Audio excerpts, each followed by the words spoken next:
Here's what happened round 19 of the FIM Motocross World Championship, the MXGP of the Netherlands at Assen.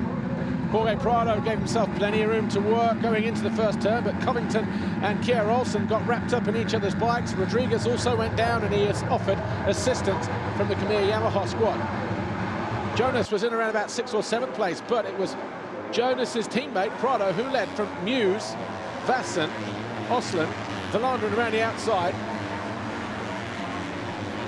There's a couple of riders tipped over in one of the slower corners.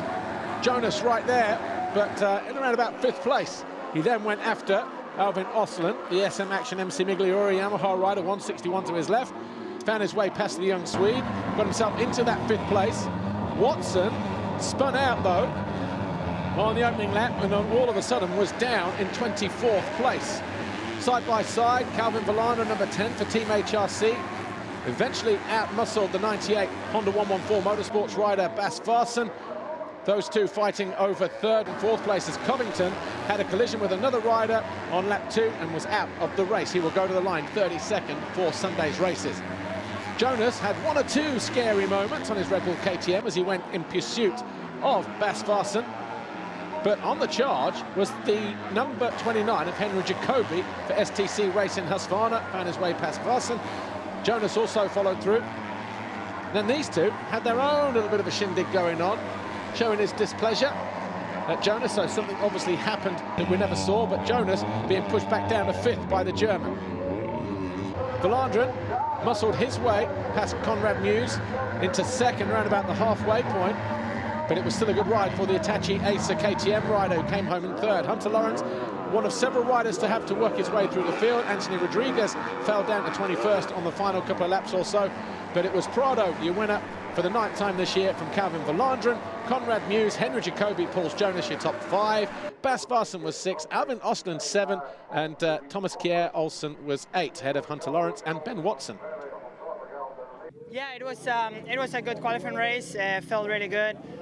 Pull a good gap, luckily, because there's so many lap riders. It's you know, a bit sketchy at the end, difficult to pass them. So I think for tomorrow the main goal is, yeah, have a good start and try to pull away as much as possible in the first minutes.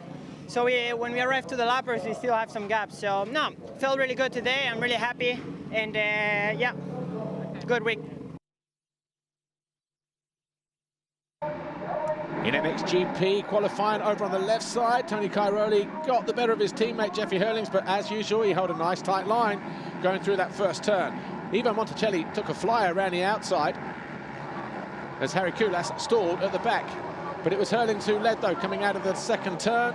Cairoli was 2nd, Geiser was 3rd with a quick move on the number 25 Kawasaki of Clement de Sal. Anstey and Koldenhoff were right in there as well. So too was the 24 Wilvo Yamaha of Sean Simpson.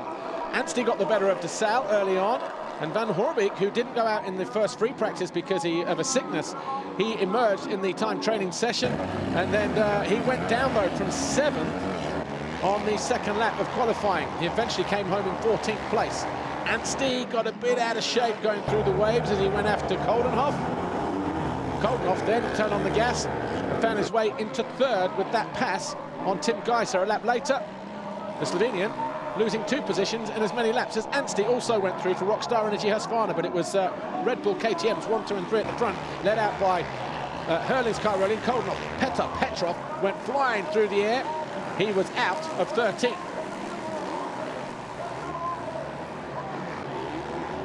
Simpson and de Sal had their moments. The Wilvo Yamaha and the Monster Energy Kawasaki. Eventually, the two tussled, tangled, and Simpson went down. He eventually got himself back to 9th. Final 2 or 3 laps, Tommy Searle for Bike It DRT Kawasaki, number 100. Got the better of by Gauthier Paulin. Paulin came home 7th, ahead of Searle 8th, Simpson 9, Julian Lieber 10th. Tony Cairoli, a lonely ride in 2nd behind his teammate, but the fans on their feet for this guy. For the 12th time this year, Jeffrey Hurlings, a qualifying race winner in MXGP. The Red Bull KTM 1, 2, 3, as we said. Hurlings, Cairoli, Koldenhoff, Anstey 4th for Rockstar Energy Husqvarna. It was Geiser, de Sal, Paulin and Searle. No, I mean it's a great weekend so far. You know, we were fastest in both practices and won the qualifying heat with a whole shot. So very pleased with that. So hopefully tomorrow we can do what we need to do and win that championship. We need 5 valuable points, and we hope to get that in. But you know, in the back of the mind, I still want to win the GP. You know, so maybe first moto we're just gonna do enough to clinch the title, and hopefully second one we can go for moto win, and that's our goal. So we'll see how things turn out tomorrow. But to win the championship with a GP, that will be a dream coming true.